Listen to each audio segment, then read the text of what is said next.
cake ready भइसक्यो ready भएर यता केक खाँदै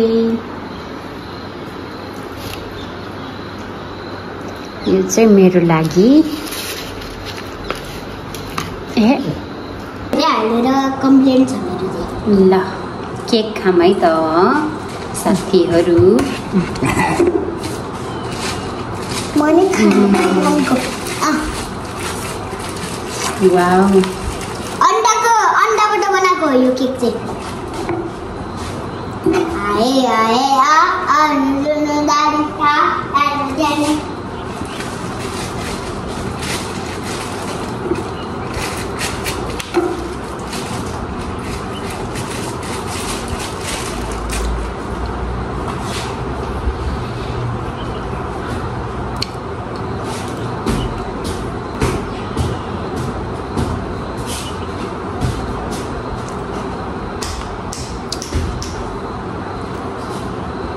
यतिलाई यहाँ चाहिँ नेपालमा चाहिँ 60 रुपैयाँ पर्थ्यो यहाँ चाहिँ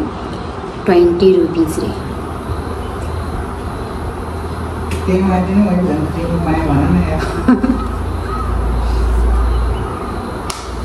मैले चाहिँ झैलेनी केक चाहिँ भ्यूमा पाउँछु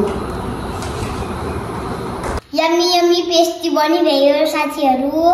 यम्मी पेस्ट्रीज रेडी भइसक्यो यो चाहिँ चकलेट फ्लेभरको अनि यो पेस्ट्रीज बनाउने चाहिँ हुनुहुन्छ उहाँ नमस्ते मैले नि बनाएको हेर्नुस् कस्तो लाग्यो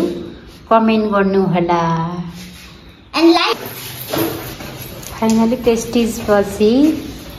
यो एकदमै राम्रो ब्युटीफुल केक पनि बन्यो यो केक पनि रेडी भयो है त साथीहरु कस्तो लाग्यो यो केक